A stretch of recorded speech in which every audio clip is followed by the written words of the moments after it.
नमस्कार विद्यार्थी मित्रांनो, आपण मागील क्लासमध्ये बिस्मार्कचे विदेशी धोरण बघितले, तसेच कैसर विल्यम द्वितीयचेही विदेशी धोरण बघितले। या दोघांच्याही विदेशी धोरणातून खास करून बिस्मार्कने जी गुप्त राजनीती निर्माण केली होती, तिथे त्या राजीनाम्यानंतर कैसर विल्यम द्वितीयला ज्याप्रमाणे बिस्मार्कने तारेवरची कसरत करून ठेवली होती, ती कसरत मात्र कैसर विल्यम द्वितीयला करता आली नाही आणि त्यामुळे जगावर पहिल्या महायुद्धाचं संकट आलेलं आपल्याला दिसून येते। तर मित्रांनो, आजच्या या क्लासमध्ये आपण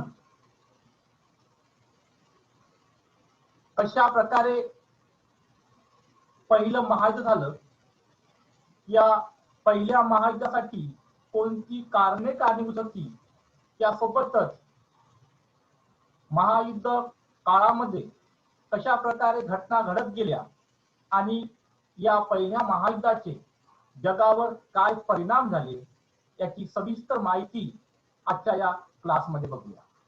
तर पहिले महायुद्ध मित्रांनो, पहिले महायुद्ध हे खरोखरच जगातील सर्वात मोठी घटना होती। यापूर्वी युद्ध झाली होती, परंतु ही युद्धे फक्त दोन राष्ट्रापुरती सीमित होती। तुम्हाला मी ज्यावेळेला आपण पहिला क्लास घेतला होता फ्रेंच राज्यक्रांती, तेव्हा ही कन्सेप्ट समजून सांगितली होती की युद्ध म्हणजे काय आणि महायुद्ध म्हणजे काय, यादवी युद्ध म्हणजे काय, उठाव कशाला म्हणतात। तर युद्ध ही कन्सेप्ट तुमची क्लिअर आहे। युद्ध म्हणजे दोन राष्ट्रात झालेलं संघर्ष किंवा लढाई म्हणजे युद्ध। तर महायुद्ध म्हणजे काय, तर दोन पेक्षा अधिक राष्ट्रांनी, दोन पेक्षा अधिक देशांनी ज्यामध्ये सहभाग घेतला, ज्यामध्ये सहभागी झाले, त्या युद्धाला महायुद्ध असे म्हणतात। तर जगामध्ये 1914 ला झालेलं पहिलं महायुद्ध हे खऱ्या अर्थाने जागतिक ठरलं। का? कारण स्थल, जल आणि वायू म्हणजे जमीन, पाणी आणि हवेमध्ये हे युद्ध लढल्या गेलं। तसेच युरोप, आशिया व आफ्रिका या तिन्ही खंडामध्ये हे युद्ध लढल्या गेले। या युद्धामध्ये मित्रांनो 28 देशांनी प्रत्यक्ष भाग घेतला होता आणि हे युद्ध 1-2 वर्ष नव्हे, तर 4 वर्ष 11 महिने सतत सुरू होत। आणि या युद्धाचं विशेष काय होतं, तर या युद्धामध्ये सैन्याबरोबर सामान्य नागरिक सुद्धा आघाडीवर होते आणि म्हणूनच या युद्धानंतर सर्वसामान्य नागरिकांचं जीवन सुद्धा उद्ध्वस्त झालं।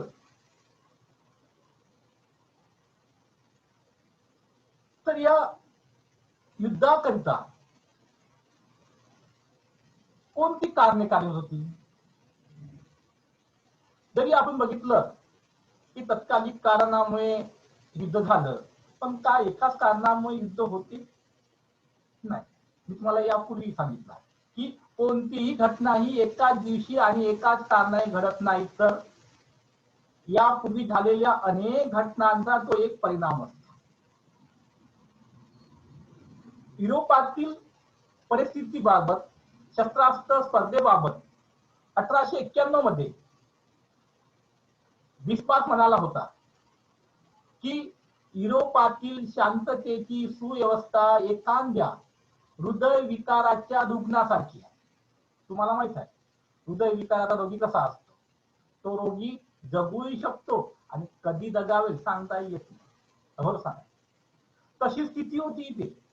फक्त वरवर बघायला शांतता होती, परंतु अंदरून पूर्ण पोकळी होती, अस्थिर झालेली होती आणि कधी कोणता संघर्ष होईल हे सांगता येत नव्हतं. म्हणूनच यापूर्वीच आपण बघतो की बाल्कनच्या प्रश्नावरून तो झाला 1912 आणि 1913ला. तर अशा या पहिल्या महायुद्धासाठी कोणती कारणे कारणीभूत होती ती आपण बघूया. तर सर्वप्रथम पहिलं कारण ते म्हणजे युरोपची दोन गटात झालेली विभाग. आपण यापूर्वी बिस्मार्कचं विदेशी धोरण बघितलं आणि बिस्मार्कने आपलं विदेशी धोरण राबवित असताना युरोपमध्ये फ्रान्सला मित्र मिळणार नाही याची व्यवस्था केली होती. त्यासाठी त्याने अनेक करार मंजूर केले. त्यापैकीच आपण बघतो की 1872 मध्ये त्याने त्रिसम्राट संघ निर्माण केला होता. या त्रिसम्राट संघामध्ये कैसर विलियम प्रथम, झार अलेक्झांडर प्रथम आणि ऑस्ट्रियाचा राजा फ्रान्सिस जोसेफ हे होते. त्यानंतर त्याने द्विराष्ट्र लष्करी करार केला 1879 ला ऑस्ट्रिया सोबत आणि या करारामध्ये 1882 ला इटली समाविष्ट झाली आणि अशा प्रकारे जगामध्ये एका गटाची झाली. एक गट निर्माण झाला तो म्हणजे कोणता? जर्मनी, ऑस्ट्रिया आणि इटली 1882 ला. आणि आपल्याला माहित आहे आपल्या क्लासमध्ये एक गट असला तर दुसऱ्या विद्यार्थ्याला संशय वाढतो, साहजिकता वाढते. ते आपसामध्ये कोणत्याही गोष्टी करत असले तरी सुद्धा आपल्याला वाटते की आपल्याविषयी बोलत आहे, आपल्याच काहीतरी चुकल्याचा आधी करत आहे. आणि इथे असं झालं जगामध्ये, कारण बिस्मार्क हा तर गुप्त राजनैतिक आहे. बिस्मार्कने अनेक करार सह हे गुप्त केले होते आणि त्यामुळे गुप्त असल्यामुळे त्याला अनेक शंकांना वाचा फुटली. अनेक लोकांच्या मनात, अनेक देशांच्या मनामध्ये शंका येऊ लागली आणि ते आपल्या सोयीनुसार त्याचा अर्थ काढू लागले.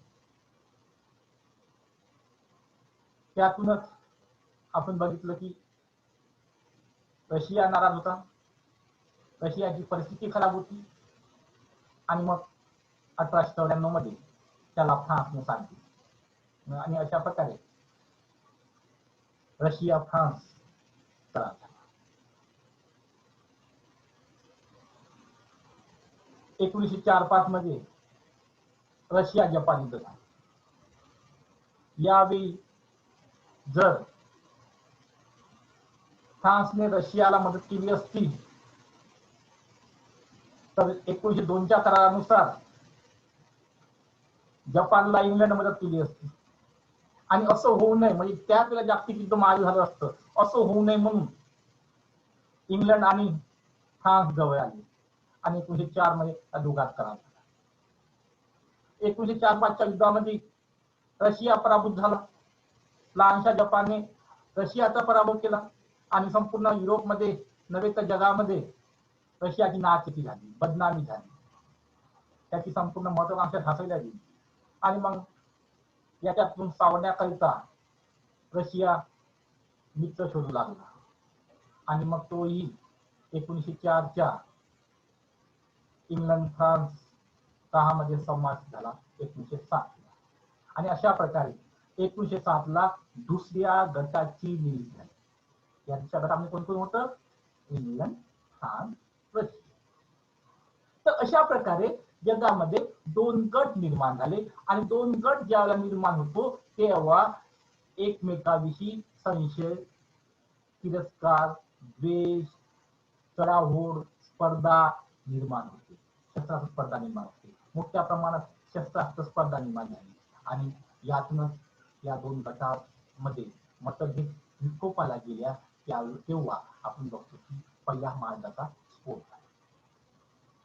दुसरं कारण मित्रांनो आपल्या दृष्टीने म्हणजे कैसर विल्यम दुसऱ्याचे विदेशी धोरण किंवा त्याचा स्वभाव. आपण बघितलंच की 1871 ला जर्मनीने आपल्या जर्मन प्रदेशाचं एकीकरण केलं आणि कालपंधरा रशिया आता जर्मनी म्हणून युरोपच्या नकाशावर प्रकाशित झाला. या नवनिर्मित जर्मनीला सावरण्याचं काम बिस्मार्कने केलं. परंतु कैसर विल्यम प्रथमच्या मृत्यूनंतर मात्र कैसर विल्यम द्वितीय आणि बिस्मार्क यांच्यामध्ये खटके उडू लागले, पटलं नाही आणि शेवटी 1890 मध्ये बिस्मार्कने आपल्या पदाचा राजीनामा दिला. बिस्मार्कच्या राजीनाम्यानंतर संपूर्ण विदेशी धोरणाची सूत्रे हे कैसर विल्यम दुसऱ्याच्या हाती आहे. कैसर विल्यम दुसरा स्वभावाने हट्टी होता. जर्मनीचा विनाश किंवा जर्मनीचा विकास अशी टोकाची भूमिका होती. तो एकलकोंड्या होता, अभेद्रष्टू होता आणि त्याच्या या धोरणामुळे, या स्वभावामुळे, त्याच्या महत्वाकांक्षेमुळे जर्मनीचा विनाश किंवा जर्मनीचा विकास त्याने ज्या काही योजना राबवल्या त्यामुळे त्याचे जगावर परिणाम झाले. तिकडे इंग्लंड दुखावला गेला, इकडे रशिया दुखावला गेला आणि अशा या कैसर विल्यम द्वितीयच्या विदेशी धोरणामुळे जगावर पहिल्या महायुद्धाचं संकट. तिसरं कारण काय दिसतं मित्रांनो आपल्याला, वृत्तपत्रांचा विषारी प्रचार. कोणत्याही देशातील वृत्तपत्र हे त्या देशातील कान आणि डोळे असते, एक आरसा असतो. सत्य घटना लोकांपर्यंत ज्या घटना घडल्या जशीच्या तशा लोकांपर्यंत पोहोचण्याचं काम वृत्तपत्र करीत असते. परंतु या काळातील युरोपमधील वृत्तपत्र हे विषारी प्रचार करीत होते. जर्मनीतील वृत्तपत्रातून फ्रान्सवर मोठ्या प्रमाणात टीका केली जात होती, तर फ्रान्स मधील वृत्तपत्रातून जर्मनी आपला कसा शत्रू आहे, जर्मनीचा आपण कसा बदला घेतलाच पाहिजे, जर्मनीने आपले अल्सेस प्रदेश घेतलेले आहे आणि म्हणून प्रत्येक फ्रान्सच्या नागरिकाचं कर्तव्य आहे की जर्मनीचा आपण सूड घेतलाच पाहिजे. अशा प्रकारचा विषारी प्रचार वृत्तपत्रामध्ये छापून घेऊन लोकांच्या भावना भडकवायचं काम, आगीत तेल ओतण्याचं काम वृत्तपत्राने केलेलं आपल्या देशामध्ये. आपल्याला माहित आहे की आगीत तेल टाकायचं काम आपले वृत्तपत्र, आपले मीडिया कसा करतो. आपण बघितलं सुशांत सिंगच्या प्रकरणाच्या वेळी मीडिया निकाल म्हणजे न्यायालयाच्या पूर्वीच मीडियात आता निकाल देतो की सुशांतची हत्या आहे, यांनी केली त्यांनी केली, नाव गाव सगळं घोषित करतात. हेच त्यांना शिक्षाही देतात, त्यांना फाशी देतात, कुणाला म्हणतात जन्मठेप व्हायला पाहिजे आणि काय काय बोलतात. आपण बघितलं आपल्या चॅनलची टीआरपी वाढवण्यासाठी काय काय उद्योग केले जातात. आताच रिपब्लिक टीव्हीचं नाव समोर आलेलंच आहे. तर अशा प्रकारे या वृत्तपत्रांच्या विषारी प्रचारामुळे जनभावना एक विषारी प्रचार केल्या गेल्यामुळे जनभावनेमध्ये आगीत तेल ओतण्याचं काम झालं आणि यातूनच पहिल्या महायुद्धाचा भडका झाला. नेक्स्ट कारण होतं मित्रांनो ते म्हणजे लष्करी स्पर्धा. आपण बघितलं की ज्यावेळेला दोन गट निर्माण होतात ना तेव्हा एकमेकाविषयी संशय वाटतो, भीती वाटते आणि मग भीतीपोटी आपण कसं शस्त्रसज्ज बनवावं यासाठी प्रयत्न सुरू आहेत. दुसऱ्या देशांना धमकण्यासाठी माझ्याकडे कसे शस्त्र आहे, किती अनुभव आहे हे दाखवण्याचा प्रयत्न सुरू होतो. आणि मग प्रत्येक असं म्हणतात की या कालखंडातील युरोपातील 70 ते 80% खर्च हा शस्त्रास्त्र निर्मितीवर होता. जीवनावश्यक वस्तूवर नाही. 24 तास शस्त्रास्त्र निर्मितीचे कारखाने रात्रंदिवस सुरू राहत होते. आणि ज्यावेळेला शस्त्र उदंड होईल तेव्हा जी वस्तू जिकडे तिकडे चोहीकडे दिसून येईल, सगळीकडे त्याला म्हणजे पसरल्या जाईल, तेव्हा त्याचा उपयोग तर व्हायला हवा ना. त्याचा उपयोग कुठल्याकडे होणारच. त्याच्याकडे स्फोट झाला की त्याचा उद्रेक होणारच. आणि अशा प्रकारे मोठ्या प्रमाणात शस्त्रास्त्र स्पर्धा वाढल्यामुळे युद्ध हे अनिवार्य झाले. आणि अशा प्रकारे पहिलं मार्ग. नेक्स्ट कारण आहे अल्सेस लोरेनचा प्रश्न. मी यापूर्वीच उल्लेख केला, त्यामुळे आपण बघतो की 1871च्या फ्रँकफुर्टच्या तहानुसार जर्मनीने फ्रान्स कडून अल्सेस आणि लोरेनचा प्रदेश घेतला. अल्सेस लोरेनचे प्रदेश फ्रान्स करिता अत्यंत महत्वपूर्ण. आपण बघू की आपल्या भारत देशामध्ये मुंबई आणि कलकत्ता आणि बंगलोर जसं या शहरांना महत्व आहे. मुंबई भारताची आर्थिक राजधानी आहे.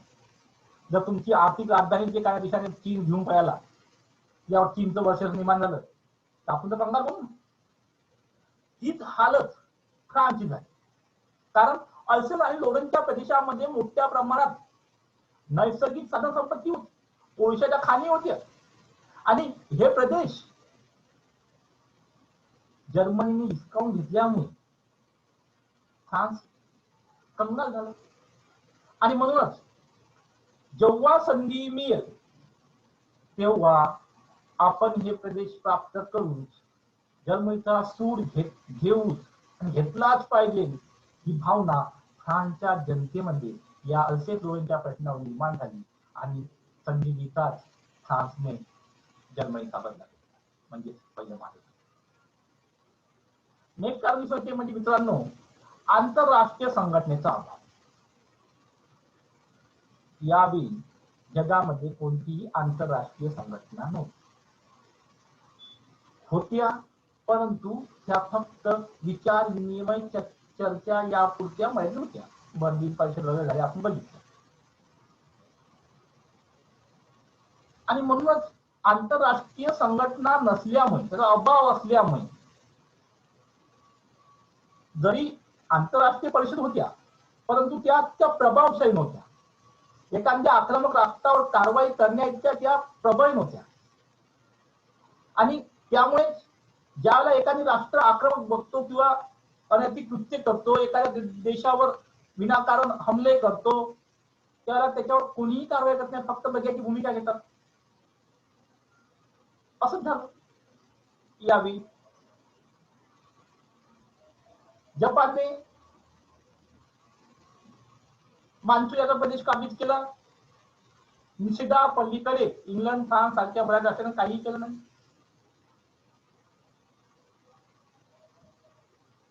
नंतरची घटना. तत्पूर्वी आपण बघतो की तुर्कस्तानच्या बाल्कन प्रदेशामध्ये मोठ्या प्रमाणात अस्थिरता होती. बिस्मार्क, कैसर द्वितीय मन मानेल त्याप्रमाणे आपले धोरण राबत होते. ट्रान्स सर्बियन रेल्वे लाईनचा प्रश्न असो,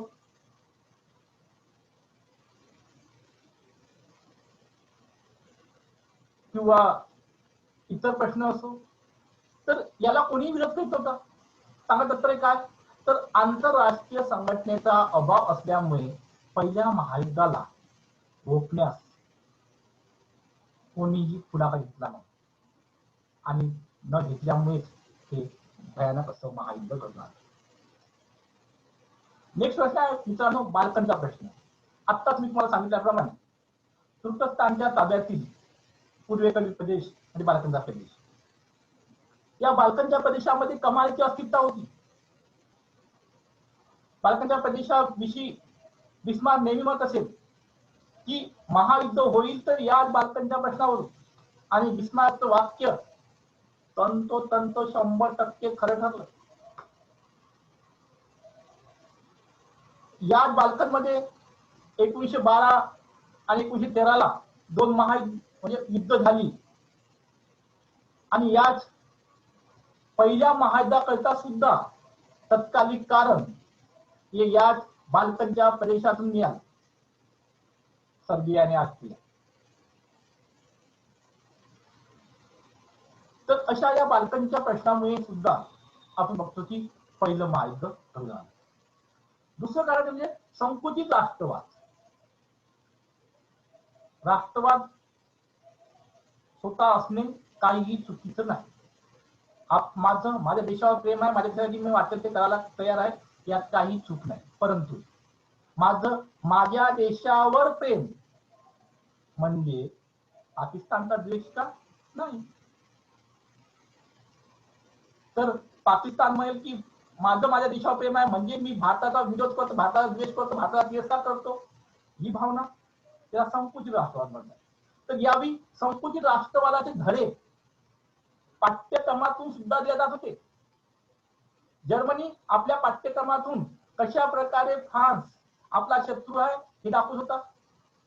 दुसरीकडे फ्रान्स कशा प्रकारे अल्सेस आणि लोरेनचा प्रदेश घेतला, आपल्याला कसं अपमानित केलं, 1871च्या फ्रँकफर्टच्या तहानुसार कशा प्रकारे आपली अस्मिता, आपलं सार्वभौमत्व, आपले प्रदेश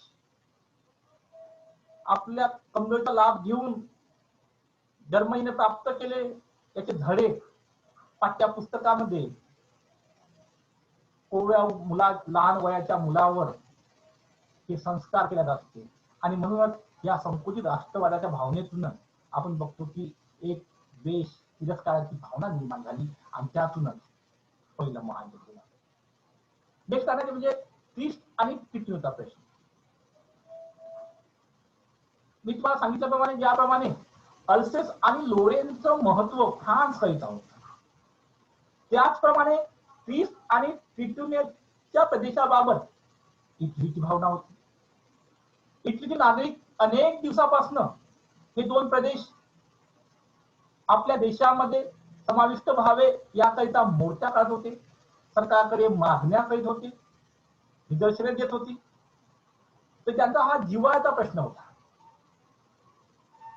परंतु हा प्रश्न सोडवल्या न गेल्यामुळेच ऐन महायुद्धाच्या काळामध्ये आपण बघतो की इटलीने जर्मनीला धोका देऊन 1915च्या लंडन करारानुसार तो दोष राष्ट्रांच्या गटात सामील झाला. तर या क्रिस्ट आणि टिटूच्या लालसेपोटी होती. तर अशा प्रकारे बघतो की क्रिस्ट आणि टिटूच्या प्रश्नामुळे सुद्धा पहिलं महायुद्ध झालेलं आपल्याला दिसून येतं. त्यानंतर शेवटचं कारण बघू ते म्हणजे तत्कालीन. तर अशी कोणती घटना घडली तत्कालीन की ज्यामुळे पहिल्या महायुद्धाचा भयानक युद्धाचा महायुद्धाचा स्फोट झाला? तर ऑस्ट्रियन राजकुमार आर्च ड्यूक फ्रान्सिस फर्डिनंड, त्याचं नाव मी ऑस्ट्रियाचा राजकुमार आर्च ड्यूक फ्रान्सिस फर्डिनंड आणि त्याची पत्नी बोस्नियाची राजधानी सॅराजेव्हो. कुठे? बोस्नियाची राजधानी सॅराजेव्हो येथे राजकीय दौरा करीत असताना, आपल्या वाटत राजकीय दौरा असला तर 4 गाड्या पहिले पोलिसांच्या मधामध्ये, जो राजकीय नेता असेल किंवा राजा असेल त्याची गाडी, मागे पुन्हा पोलिसांच्या गाड्या, असं असतं. यापूर्वीची आपण बाल्कनची परिस्थिती बघितली की बोस्निया आणि हर्जगोविनाचा प्रदेश 1908ला ऑस्ट्रियाने आपल्या ताब्यात घेतला, त्याच्यावर आपलं पूर्णपणे हक्क प्रस्थापित करून टाकला. हालाकी बर्लिन परिषदेनुसार बोस्निया आणि हर्जगोविना हे दोन्ही प्रदेश त्याचं फक्त नियंत्रण ठेवायचं, निरीक्षण त्यावर ठेवण्याचं काम ऑस्ट्रियाचं होतं. परंतु ऑस्ट्रियाने हे दोन्ही प्रदेश गिळंकृत केले. त्यामुळे बोस्निया अत्यंत नाराज होता. तिथे मोठ्या प्रमाणात सर्बिया ऑस्ट्रियापासून कशा प्रकारे हे प्रदेश घ्यायचे यासाठी प्रयत्न सुरू होता आणि म्हणूनच ऑस्ट्रियाच्या कृतीमुळेच सर्बियामध्ये अनेक क्रांतिकारी संघटना काम करत होत्या. त्यामध्ये ब्लॅक हँड नावाची एक संघटना होती. जसे आजकाल पाकिस्तानमध्ये अनेक दहशतवादी संघटना आहेत, लष्कर तोयबा सारखे. तशाच ब्लॅक हँड नावाची संघटना होती आणि या संघटनेने आर्चड्यूक फ्रान्सिस फर्डिनंड या ऑस्ट्रियन राजकुमाराला मारण्याचा प्लॅनिंग केलं. आता झालं काय की आर्चड्यूक फ्रान्सिस फर्डिनंडचा तोफा समोरून येत आहे, तेव्हा या ब्लॅक हँड संघटनेच्या क्रांतिकारकांनी एक हातबॉम्ब घेतला आणि तो फेकला, टाकला. परंतु तो बॉम्ब खाली जागेत पडला आणि त्यामध्ये कोणीही मरण पावलं नाही, कोणालाही इजा सुद्धा झाली नाही. समोर कोणता तापा होता त्यानं थांबून सगळे थांबले आणि ज्याने हात बॉम्ब फेकला त्याला पकडण्यास सुद्धा. आणि त्याला पकडल्यामुळे सर्व वातावरण शांत झालं. कोणता सांगितलं आर्चड्यूक फ्रान्सिसला घबराने कोई बात नहीं, काही घबराचं काम नाही है, आपण मारेकऱ्यांना पकडलं आहे, आता रस्ता शांत आहे. आणि या गडबडीमुळे झालं काय की बोस्नियाची राजधानी सॅराजेव्हो मध्ये जो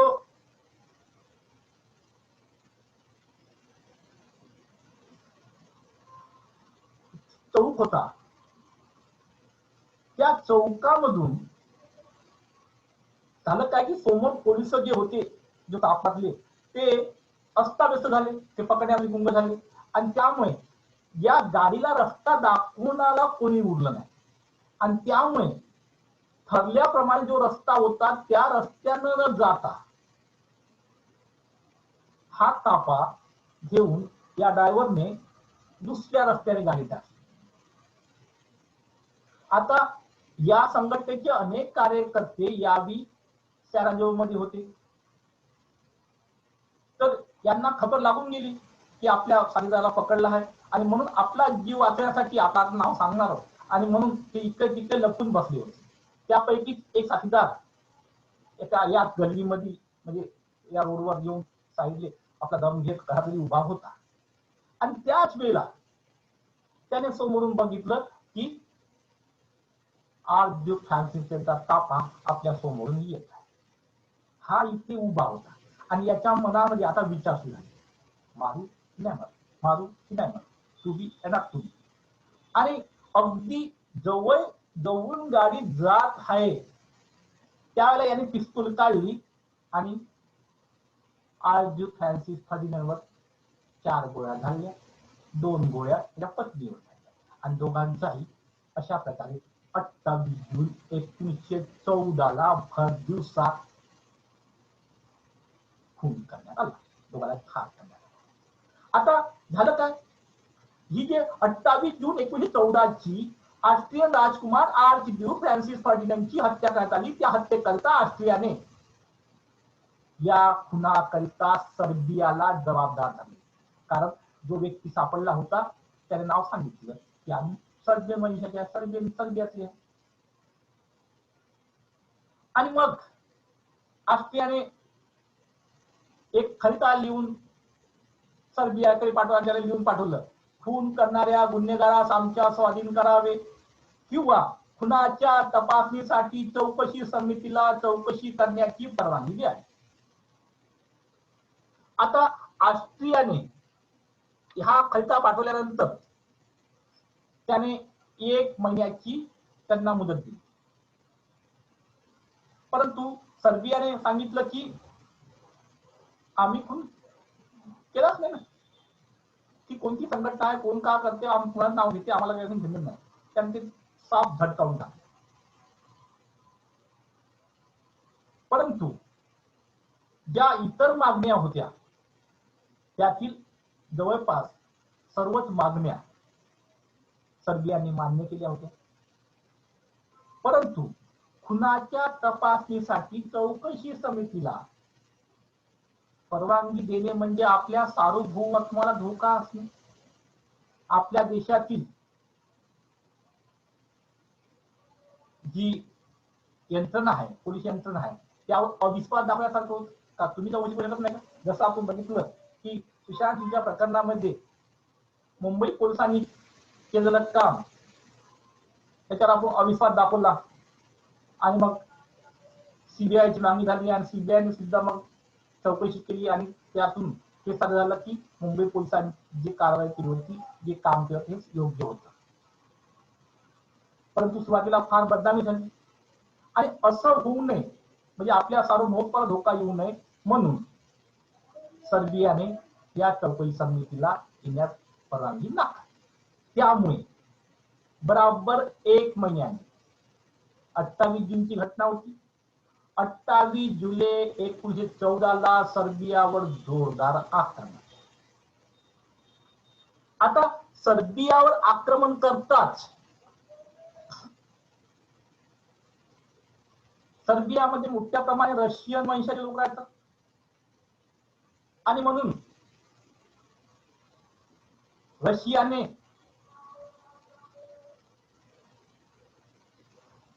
सर्बियाच्या बाजूने आपण युद्धात उतरत आहोत ऑस्ट्रियाच्या विरोधात अशी घोषणा, आणि तो सर्बियाच्या मध्ये धावून गेला. कोण? रशिया. आता रशिया जाताच कैसर विजम दुत्यामध्ये जर्मनीने रशियाला चेतावणी दिली की तुम्ही जे सैन्य घुसवले आहे ते तुरंत त्वरित मागे घ्यावे, अन्यथा जर्मनी ऑस्ट्रियाच्या बाजूने युद्धात उतरेल. मात्र याकडे रशियाने लक्ष दिलं नाही, त्यामुळे जर्मनी ऑस्ट्रियाच्या बाजूने युद्धात उतरला. यावेळी फ्रान्सने घोषणा केली जर्मनी युद्धात उतरतात की रशिया हा एकटा नाही आहे, रशियाला अजून 2 मित्र आहे, ते म्हणजे इंग्लंड आणि फ्रान्स.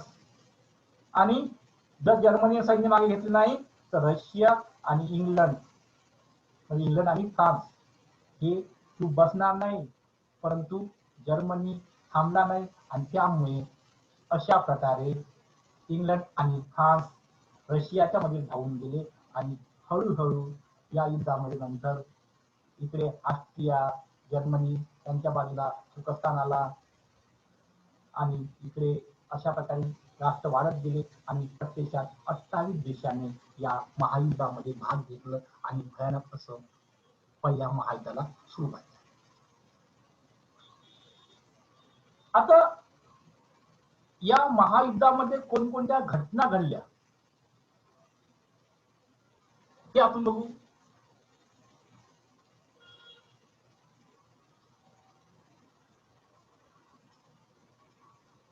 तर घटनाक्रम कसा, युद्धाचा वृत्तांत बघू. ते म्हणजे सुरुवातीला जर्मनीने मोठ्या प्रमाणात मुसंडी मारली, कारण जर्मनी तशी तयारी होती आणि कैसर विल्यम द्वितीयने जोरदार आक्रमणे सुरू केली आणि त्यामुळे फ्रान्ससह त्याने अनेक देशांवर आपलं वर्चस्व निर्माण करण्यास सुरू केले. परंतु 1915 लंडनचा तह झाला आणि दोस्त राष्ट्रांनी इटलीला अनेक आमिष दाखविले आणि आपल्या बाजूने घेऊन घेतले. त्यामुळे आता जर्मनीची एक बाजू शांत झाली. इटली हा दोस्तांच्या गटात जाऊन बसला.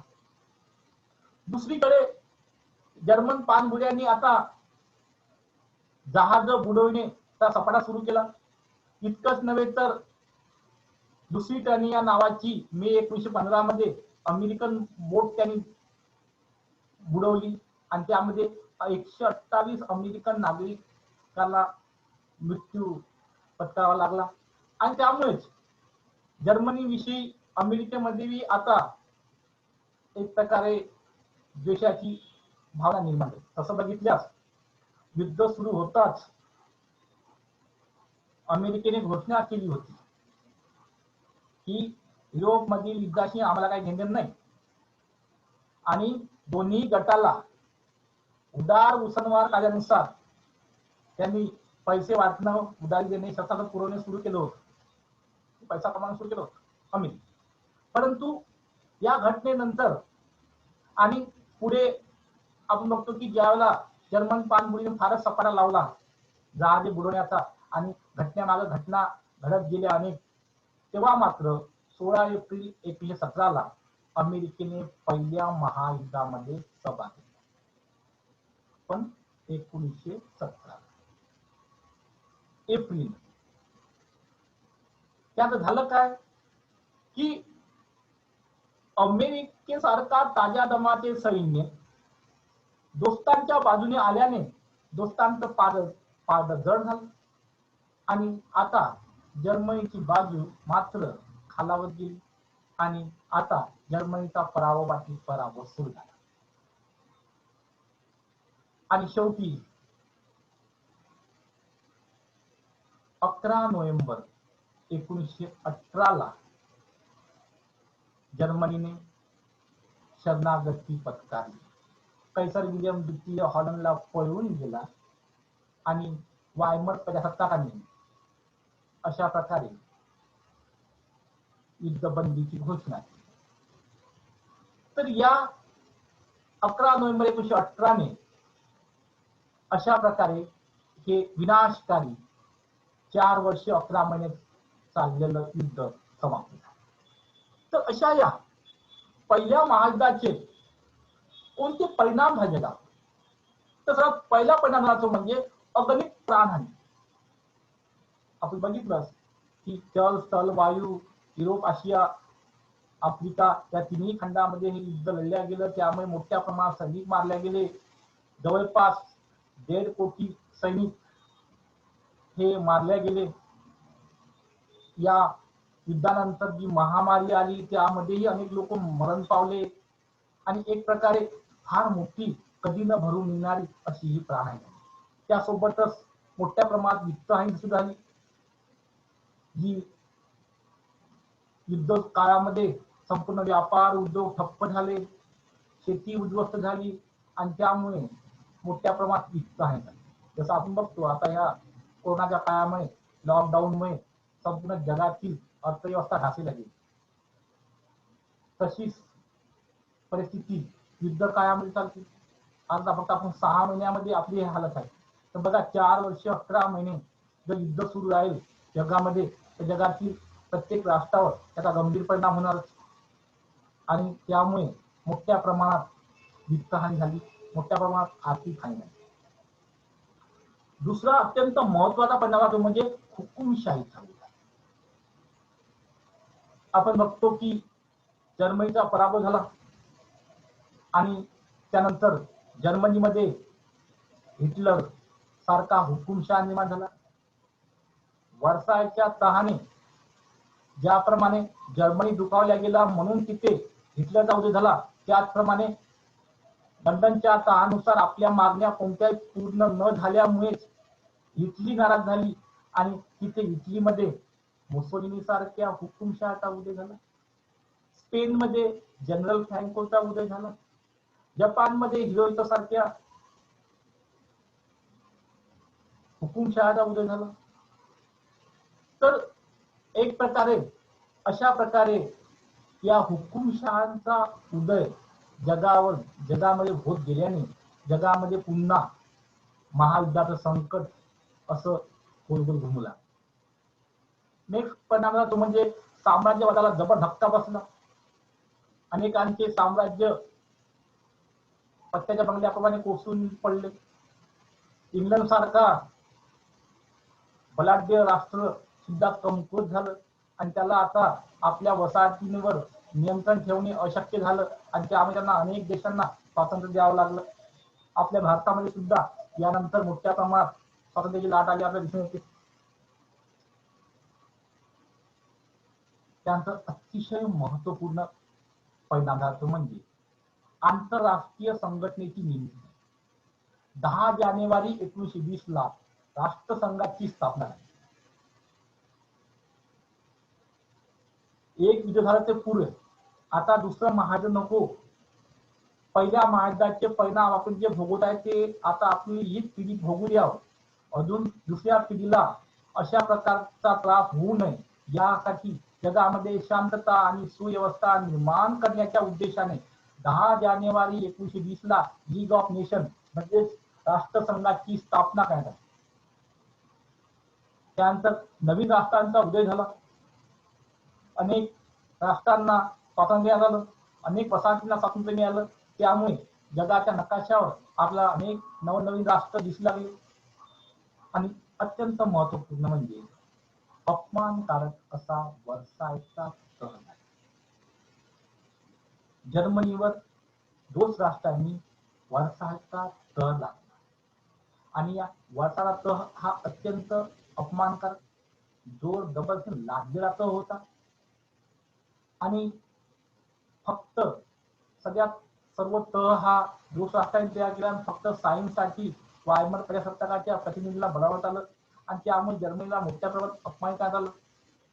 जर्मनीवर अनेक या तहाने निर्बंध लावण्यात आले आणि त्यामुळे जर्मनीच्या मनामध्ये दोस्त राष्ट्रांविषयी एक सुराची बदल्याची भावना निर्माण झाली, देशाची तिरस्काराची भावना निर्माण झाली, मोठ्या प्रमाणात असंतोष निर्माण झाला. त्याचा फायदा हिटलरने घेतला आणि परिणामी पुन्हा जगावर या वर्षाच्या तहामुळे असं म्हणत नाही की दुसरं महायुद्ध झालं.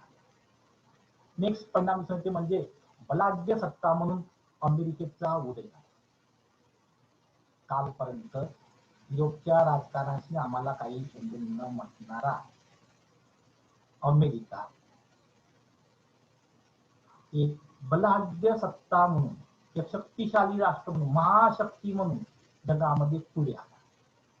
का मी तुम्हाला सुरुवातीला सांगितलं की अमेरिकेच्या प्रवेशात त्यावेळी महायुद्धामध्ये तर अमेरिकेने उदार उसनवार कायद्यानुसार दोन्ही गटाला मोठ्या प्रमाणात पैसा दिलेला होता, शस्त्रास्त्र पुरवले होते आणि युद्धानंतर व्याजासहित वसुली सुरू केली.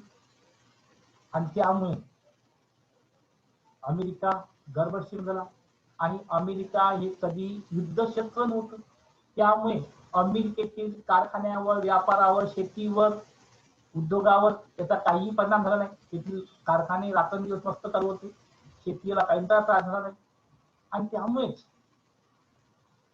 या 4 वर्ष 11 नंतर, या युद्धानंतर 1918 मध्ये आपण बघतो की जगामध्ये एक महाशक्ती म्हणून अमेरिकेचा उदय झाला. तर मित्रांनो, अशा प्रकारे आपल्याला या पहिल्या महायुद्धाची कारणे आणि परिणाम दिसून येतात. तर या पहिल्या महायुद्धाबद्दल तुमच्या मनात काही शंका असेल तर मी नेहमी सांगतो त्याप्रमाणे तुम्ही प्रश्न विचारू शकता, व्हॉट्सअप ग्रुपवर मेसेज टाकू शकता. तुमच्या काही शंका असेल तर नक्कीच निराकरण करण्यात येईल. आजच्या या क्लासात इथेच थांबतो. धन्यवाद.